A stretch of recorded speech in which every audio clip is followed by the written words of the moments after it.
Okay, another one tonight. I'll be unboxing a second game. This is Demonslayer, the Siege of Mount Kunlun. I'm of Chinese descent, but I'm a banana, so yellow on the outside, white on the inside. I don't really have very good pronunciation of the Chinese names. This is a deck building card game of the Tai Magical Legends, but I have heard of Mount Kunlun. Reading like wuxia novels, not even novels, like comics and stuff like that. You've heard of Mount Kunlun before. It's a famous mythical mountain. There's a lot of little stories set in Mount Kunlun. If you look at the back of the box, you can see some of the pretty art. And you get a preview of the cards, dice, and tokens. So this is put out by EOS Productions. It's a pretty cool logo there. But one thing I thought was quite interesting is that, so it's copyright EOS and the Chamber of Ethereal Culture in Beijing. I've googled it. I have no idea what it is. There's nothing really that can tell me what it is. I assume this is the design group because I looked it up on BGG as well. There's no designer listed. For this game, there's no single designer, and if you look at the credits at the back, it says this product was designed and developed by a multicultural, multinational team. So that's quite interesting. There's no designer credit. So let's have a look. Hopefully the rulebook will shed some light on that as well. I love tearing this plastic. Put that aside. It's actually a really heavy box as well. Much heavier than New York 1901, which I just unboxed, and that one's just a bunch of cardboard tiles. Yeah, it's a bit tight. So this is a 1 to 4 player game. There we go. So yeah, I said this is a 1 to 4 player game. I'm away from my regular board game group at the moment, so I think I will try the solo version while I'm away. So here we go. There's one punch board for the, I don't know what these tokens are, but look, it's already been pre-punched by travel, I guess. Okay, instructions. Probably put this to the side. And one lonely little brown die. I think it's supposed to go there. Oh, it's jumping. Up. So there you go, it comes with a free dice roller as well. Instructions. We'll come back to this a little bit later, but I can look at some of the art here. Nice heavy ink lines. That's for the Legends of Wulin board game. Ah, that's pretty cool. It's really nice to see non-traditional themes. When I say non-traditional, I'm Chinese as well, so these are some familiar tropes if you like wuxia novels or comics. So there you have the Immortal roster. It's pretty cool. Regalia Zone. Wow, the names are pretty bombastic in this one. Chicheng Peak. I assume it's pronounced Chicheng. I think these are actually player boards. Wuyi Peak. So these are the different peaks. And you get different. Probably start with different cards as well. Sage of Verdant Spring, Sage of the Fleeting Clouds. Names are pretty cool. Alright, so you get a bunch of boards, and here we go, the eponymous Kunlun Peak, Master of the Blade. Oh, that's translating Chinese terms makes them sound more regal, I guess. Sage of Esoteric Swordplay, Master of the Calcinator. Wow, what are you turning into bones? Disciple of the Alembic. Couldn't see any alembics. Might be betraying my ignorance here, but I thought alembic was a type of beer. That's a terrible, terrible pun. Alright, that's the main board, I assume, because it's a bit bigger. The Land of Darkness. Wow. So, I think I've read a little bit about the game, and it's a deck building game where you try to defeat, so I think semi-co-op, you try to defeat these Heart Eaters. That's what the enemies are called. It's a pretty cool, evocative name actually, Heart Eater. There's a lot of Chinese, not myth, but like I've read some wuxia stuff where, you know, you gain immortality if you eat, defeat your enemies and eat your hearts. I think you get their powers as well. I don't know. And there's not that much here. It's actually, for all the pretty art around the board's pretty boring. But I kind of like that. Just keep it functional. Don't put too much distractions. And the rest of it is cards. I'll just move them to the side so I get to lift this out. Actually, there's a little handy ribbon which I could have used, but I missed it like an idiot. And the Uji, the Infinite Isles. I assume this is where you buy your cards from. There's some nice art there. Ooh, nice big gourd and a Chinese spear. And one more here.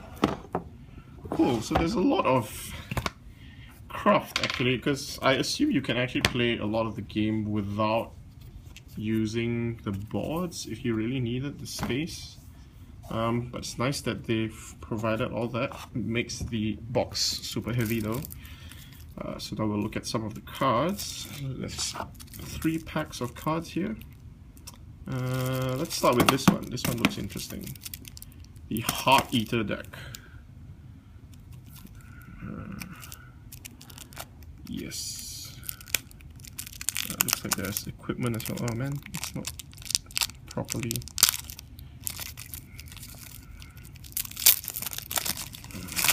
Don't know if this is going on for too long. The last unboxing went for about 9 minutes. Maybe that's too much.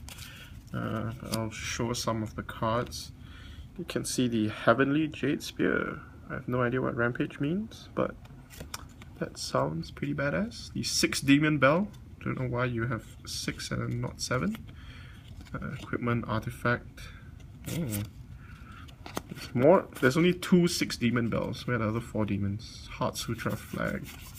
So, some nice art on this. Sorry about the glare. The Hungry Ghost Sage from the back of the box. So these are the heart. Oh, that's the Overlord. So that's your big bad. Lotus Valley Sovereign. The Tainted Bloodmaster. Oh, that's pretty cool. It's got a nice ring of skulls there. A necklace of skulls. Supreme Devil Beast. So all the rest of them can go hang because you can't beat the Supreme Devil Beast. Master Yellowbrow. And Yan, King of Hell. So I assume this is Enma or Yanma. And the Mistress of Hell as well. And these are the other Heart Eaters, I guess, the enemies. Forest Spring Carp. Ah, turn that into a mermaid. Oh, Black Tortoise. Miasma Muster. Cool, so these are the enemy cards. Let's see if there's any cool art. Hell Disciple. No, pretty boring. Hell Succubus. Lotus Valley Harlot. I'm thinking a bit of a theme with these ones.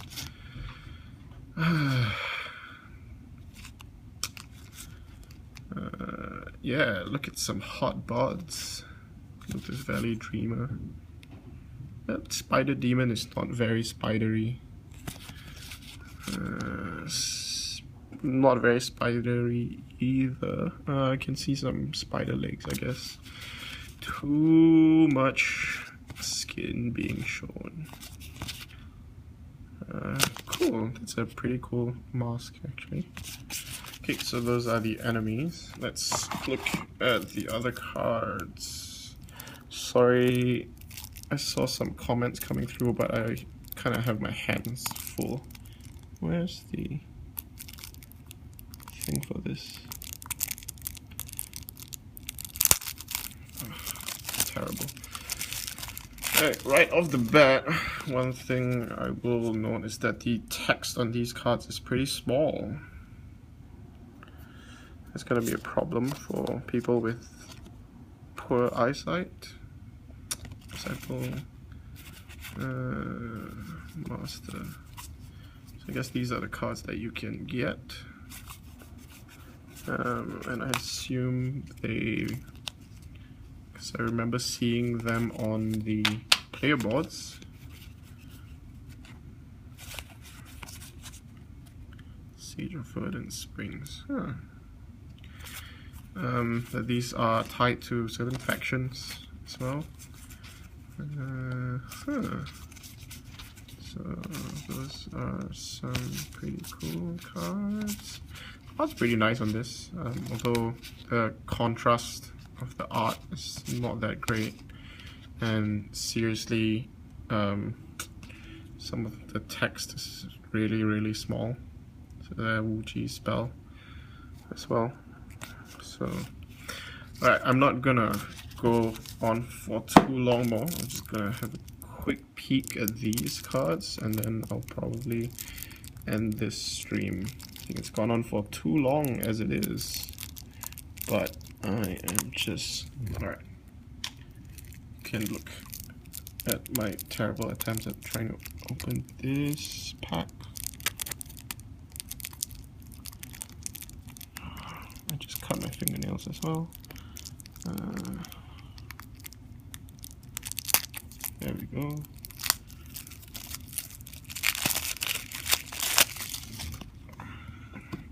Everlasting Longevity Incantation. That's a if you watch these wuxia films and then they have the translation of the attacks and stuff in English, and they always sound super awkward, but they sound much better in Chinese, believe me. 5 Agents Incantation. Cool.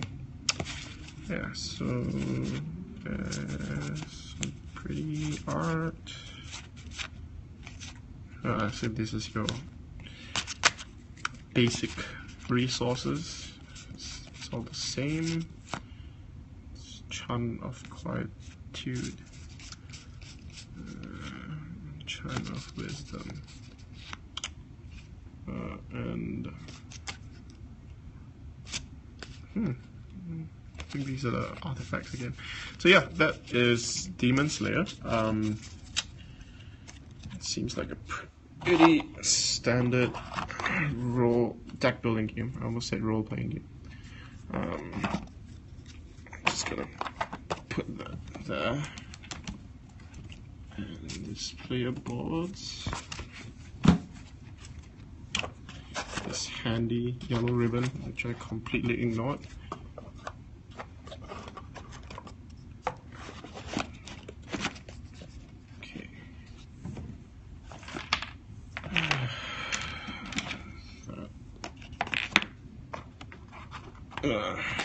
Finally got that in. I'm gonna punch this at my own leisure. Just make sure I don't lose any of these. And look through this rulebook. It's actually quite a thick rulebook, but I think a lot of it is flavor text. Actually, nope. Some of these are rules. This is not a very well formatted rulebook, and that's a rule. Okay, this might be a tough one to get through. I don't know why a rulebook is so thick.